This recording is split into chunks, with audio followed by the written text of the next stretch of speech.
Vocês que acompanham este canal certamente já viram ou ouviram o termo socialista fabiano ou o termo sociedade fabiana.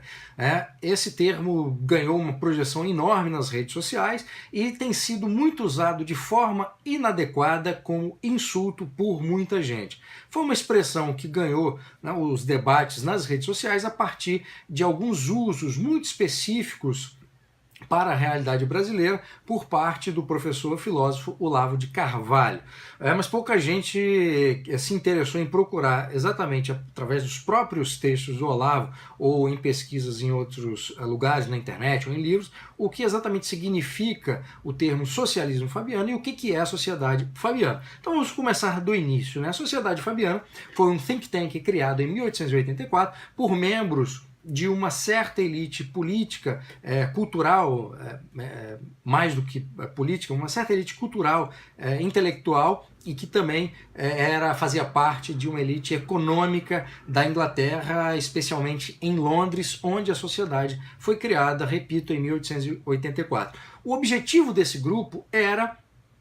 ter um centro de pensamento que pudesse disseminar as ideias socialistas e depois ter um impacto nas políticas públicas do Reino Unido. A Sociedade Fabiana é o think tank mais antigo em atuação no mundo. A partir desse think tank, a partir das discussões, a partir do trabalho produzido pelas pessoas que compunham a Sociedade Fabiana, é que se constrói isso que foi chamado de socialismo fabiano. O que é o socialismo fabiano? É uma ideologia política criada a partir do socialismo, mas que, ao contrário do socialismo tradicional, o socialismo marxista, que defendia uma mudança na sociedade, uma mudança na política via revolução violenta, via ruptura, via destruição do Estado burguês, via o ataque à propriedade privada, a destruição da economia de mercado, o socialismo fabiano passou a defender uma mudança gradual, com o uso do Estado, com o uso das instituições democráticas, com a aceitação da economia de mercado, mas uma economia de mercado que passasse a ser controlada de alguma maneira pelo Estado e pelo parlamento, pelas políticas, pelas leis aprovadas pelo parlamento, e o termo que se usou era uma economia de mercado acorrentada por essa política socialista fabiana. Então esse é o núcleo, do pensamento ideológico e da própria ideia de como seria a instrumentalização da política para a finalidade do socialismo fabiano, que era atingir o socialismo. Embora os meios, os métodos, os instrumentos do socialismo fabiano fossem diferentes do socialismo tradicional marxista, a finalidade de ambos era o mesmo: instituir uma sociedade socialista. Portanto, eles não queriam destruir o Estado e não queriam abolir a propriedade privada, queriam usá-las a serviço do socialismo.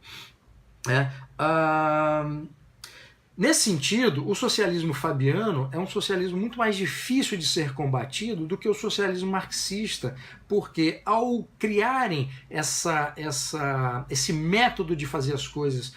sem rupturas, de uma forma visando proteger aqueles que sofrem de alguma forma com a desigualdade, usando a ideia da igualdade como objetivo, etc., essa mensagem consegue muitos adeptos dentro da sociedade e consegue passar para a própria sociedade uma imagem positiva, ao contrário do socialismo revolucionário, o socialismo de ruptura, que afastava uma parcela da sociedade que não aceitava esse tipo de coisa, especialmente na Inglaterra. Mas embora o objetivo fosse o mesmo, essa capa construída pelo socialismo fabiano fazia com que as ideias socialistas pudessem ser inseridas na sociedade e depois pudessem ser naturalizadas. E se o socialismo, até o final do século XIX, causava muito horror dentro da sociedade britânica, a partir do trabalho da sociedade fabiana e a partir do trabalho, a partir da da inserção do socialismo fabiano sem rupturas, né, com mudanças graduais, a ideia socialista passou a mover a janela de Overton e a partir daí ganhou espaço na política. Né? E como é que ganha espaço na política? O socialismo fabiano, os socialistas fabianos, né, dentre os quais o casal Sidney e Beatrice Webb, o grande escritor irlandês George Bernard Shaw, que eu adoro até hoje, o escritor H.G. Wells, eles conseguiram fazer esse trabalho de uma forma muito bem feita. Quais foram os meios, os instrumentos de atuação da Sociedade Fabiana? Primeiro, o próprio think tank, né, um centro de disseminação, de debate de ideias, né, promovendo o ideal socialista. Né? Então, nesse tripé que eles construíram, o primeiro elemento, o primeiro tripé é as ideias sendo defendidas, discutidas e disseminadas via a Sociedade Fabiana. O segundo pé do tripé é o ensino, e por isso um grupo dentro da Sociedade Fabiana criou, né, ajudou a criar a LSE, London School of Economics, para participar de forma ativa dentro do ensino, para formar gerações que depois seriam a elite intelectual, financeira, política e econômica, de forma geral, não só dentro do Reino Unido, mas fora dele. Então a LSE, que até hoje é uma grande instituição de ensino muito respeitada dentro da Inglaterra e fora da Inglaterra, a LSE continua tendo esse papel, continua funcionando como um braço pedagógico do ensino da Sociedade Fabiana. O terceiro pé do tripé é a política. Então toda essa construção serve também para fundamentar a atividade política e os próprios atores e agentes políticos. Por essa razão, a Sociedade Fabiana ajuda a criar, em 1900, os Labours, né, o Partido Trabalhista Britânico, e a partir da atuação do Partido Trabalhista, que a partir da sua fundação consegue uma projeção, uma influência dentro da Inglaterra e substitui o Partido Liberal como a segunda grande força política dentro do Reino Unido, sendo a primeira força política o Partido Conservador, os Tories. Então toda a atividade da Sociedade Fabiana, no sentido de promover mudanças profundas, né, dentro da Inglaterra e dentro do Reino Unido de forma geral, foi baseado nesse tripé de ideias, com a atividade da própria Sociedade Fabiana, o outro pé do tripé no ensino via London School of Economics e depois na política com o Partido Trabalhista. A Sociedade Fabiana também teve um papel muito importante, via seus membros, na criação da Liga das Nações, que antecedeu a Organização das Nações Unidas, ONU, que também teve uma participação de socialistas fabianos na sua própria Constituição e depois nos projetos que a ONU vem desenvolvendo ao longo dos anos desde a sua criação. Uma outra instituição muito importante nessa mudança cultural e também política, de costumes, de modos, foi a Escola de Frankfurt, que também teve uma influência da Sociedade Fabiana, primeiro via o alemão Karl Korsch, que morou na Inglaterra num período de 3 anos, foi membro da Sociedade Fabiana e depois voltou para a Alemanha, né? E nessa volta foi interessante porque ele fez ele deu uma guinada do socialismo fabiano para o marxismo, escreveu um livro chamado Marxismo e Filosofia, livro esse que foi muito influente num grupo que depois criou a Escola de Frankfurt, o primeiro deles, né, que formava o primeiro agente, né, de formação da Escola de Frankfurt, que foi influenciado por esse livro, foi o Felix Weil, que em 23 promoveu um evento marxista para discutir esse livro Marxismo e Filosofia do Korsch. Nesse evento também participou o Lukács, que no mesmo ano, no ano anterior, salvo engano foi no mesmo ano, havia participado de uma reunião em Moscou, reunião esta que serviu para discutir como o marxismo seria disseminado pelo mundo de uma forma diferente da que era até então, e poderia convencer, né, a intelectualidade europeia né, da viabilidade do marxismo, de que forma, quer dizer, esse encontro foi para elaborar estratégias de ação para disseminar o marxismo na Europa naquela época, e o Lukács foi um dos grandes agentes. Então o Félix depois vai criar a Escola de Frankfurt dentro da Universidade de Frankfurt em 1924, e o Lukács se torna um dos grandes nomes nessa influência, né, inicial e depois posterior da Escola de Frankfurt. E o primeiro diretor que foi escolhido para dirigir, né, a Escola de Frankfurt, o alemão Kurt Gerlach, ele era um fabiano, era um membro da Sociedade Fabiana, mas que morreu antes de tomar posse. Mas o primeiro diretor da Escola de Frankfurt seria um membro da Sociedade Fabiana. Bom, e no Brasil, como é que essa discussão pode ser enquadrada, como é que isso se dá? Em termos de partidos políticos, né, dos mais importantes aí, PT e PSDB, o PT é claramente um partido que tem elementos, melhor dizendo, do socialismo fabiano, ou seja, usar os instrumentos, né, democráticos, usar o Estado, usar as instituições políticas, usar a própria economia de mercado para compor ou para desenvolver o seu próprio projeto de poder. Então instrumentaliza o Estado, instrumentaliza a iniciativa privada como parte, né, dessa engrenagem para desenvolver o projeto de poder, o seu próprio projeto de poder socialista, mirando, né, sempre como objetivo final o socialismo. O PT tem isso, né?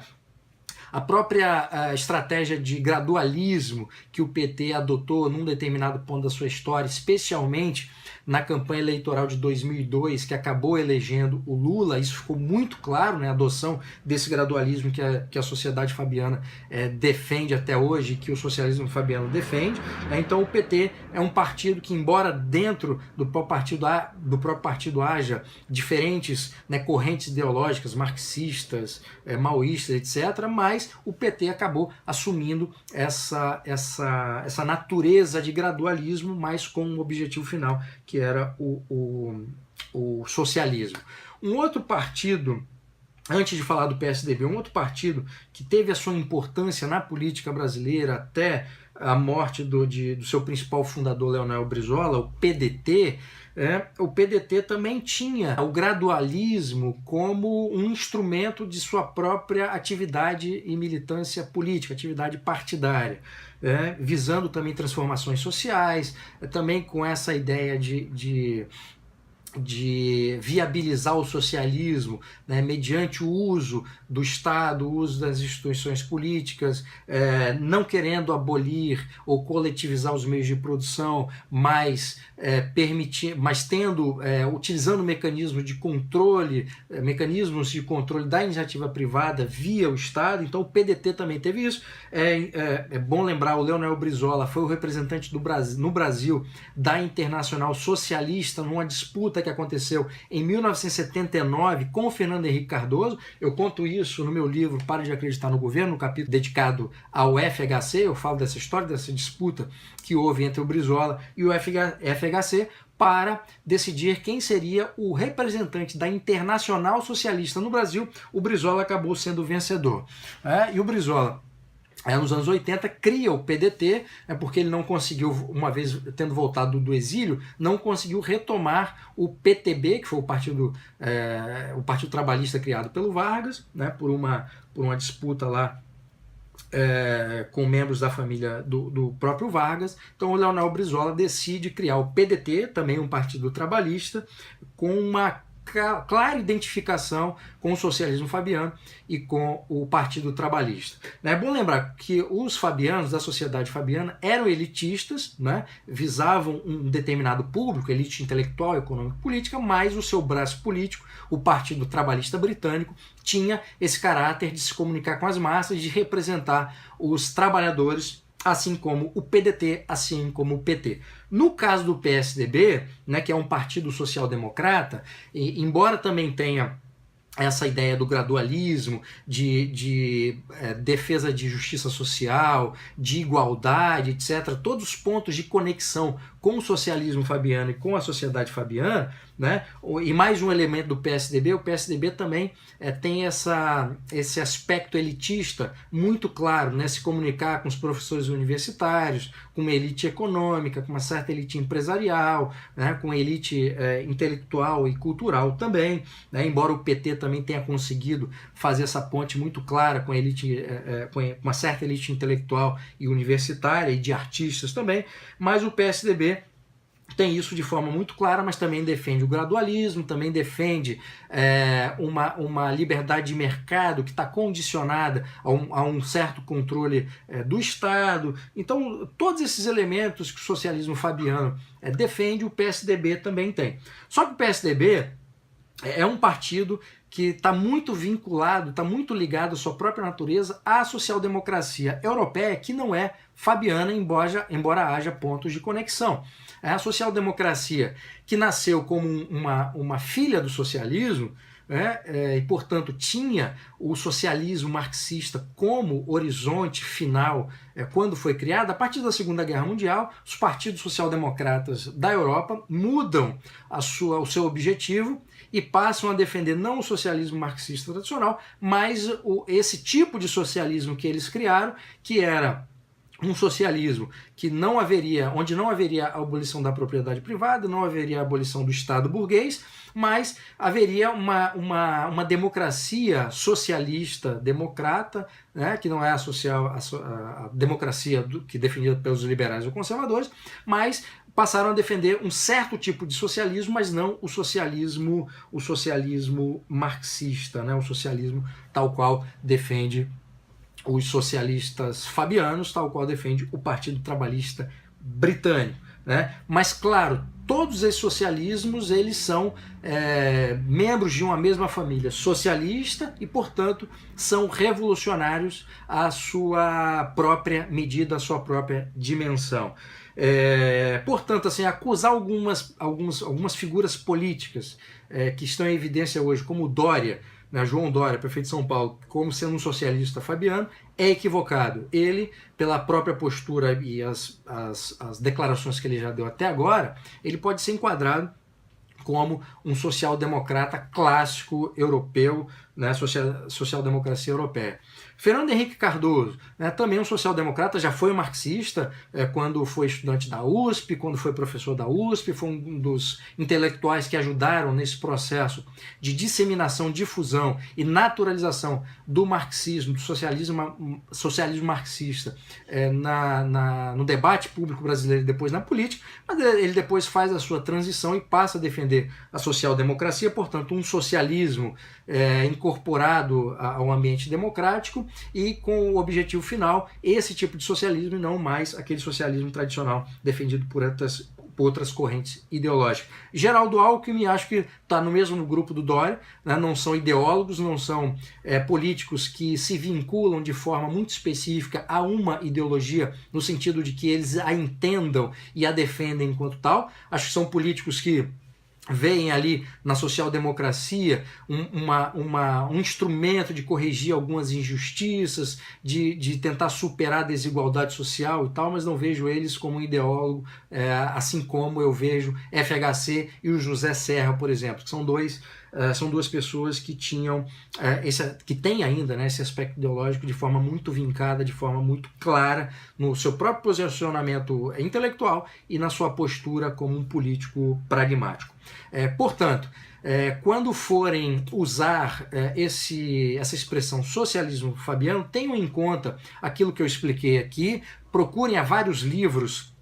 em inglês, há artigos bons também que esclarecem essa questão. Há um artigo do Flávio Morgenstern no Senso em Comum,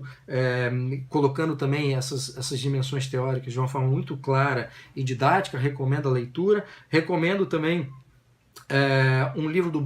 George Bernard Shaw, que está em inglês, vocês acessam na Amazon isso de forma muito simples, são textos sobre o socialismo fabiano. No site da Sociedade Fabiana também o material, para quem consegue ler inglês, o material também lá é farto, dá para entender de forma muito, muito clara o que é o socialismo fabiano, e quando vocês também lerem alguém acusando uma outra pessoa de ser um socialista fabiano, tenham em conta aquilo que eu expliquei e busquem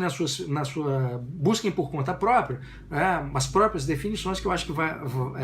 essas definições vão ajudar vocês a se posicionarem, a terem um esclarecimento maior, a verem com maior clareza, né, no meio toda essa turbulência, o que é exatamente o socialismo fabiano e o que não é o socialismo fabiano. Bom, se vocês gostaram desse vídeo, por favor, compartilhem nas suas redes sociais, façam esse vídeo chegar ao maior número de pessoas possível, né? Se gostaram do vídeo também, curtam esse vídeo aqui, comentem se ficou alguma coisa,